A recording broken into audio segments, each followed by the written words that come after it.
So I've gone ahead and signed some stabilizers. They still need a bit of work, but the gist is, let me get this wire here. So you just bend the wire yourself. Come on, focus.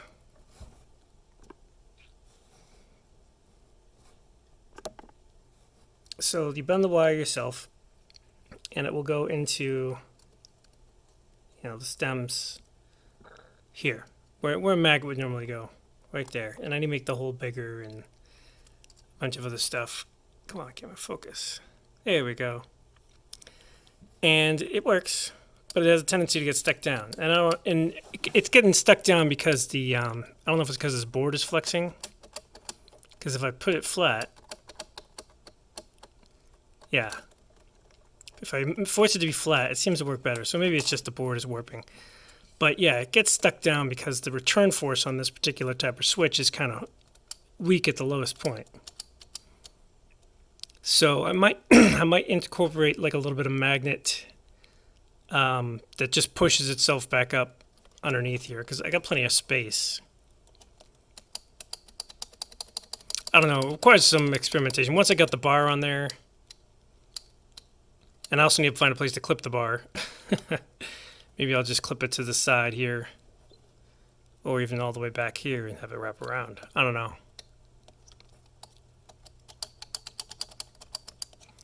It seems to work all right. Getting the stems aligned was a little troublesome. Another thing too is the stem only has 3 parts of the cross. So a cross is normally this. Well, it's just straight across and then just up. There's no down. And that's just so it can print flat and stay smooth. Yeah, it keeps getting stuck down because there's too much friction introduced. And I don't know if that's because the spacing on this keycap isn't perfect. I mean, it's some generic keycap.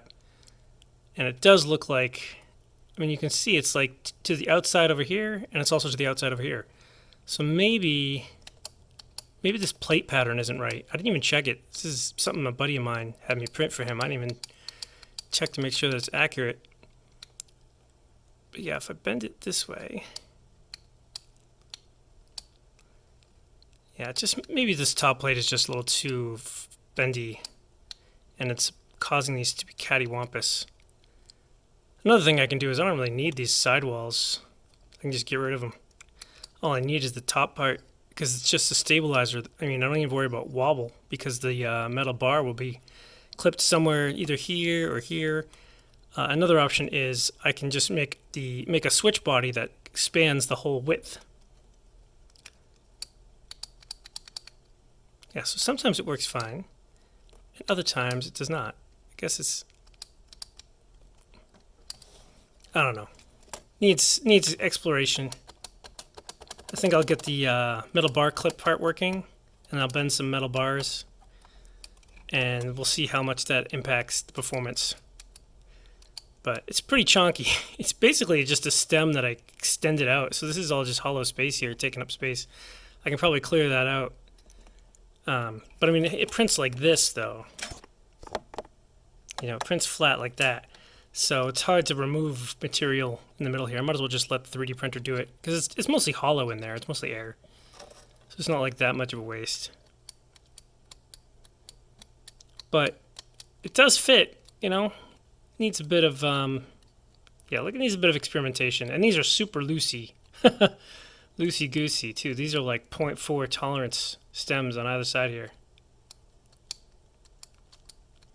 And I also threw a little bit of Ninja Flex in there to make sure it doesn't go down all the way, because I thought that might have been the problem. It didn't really help at all. It still got stuck.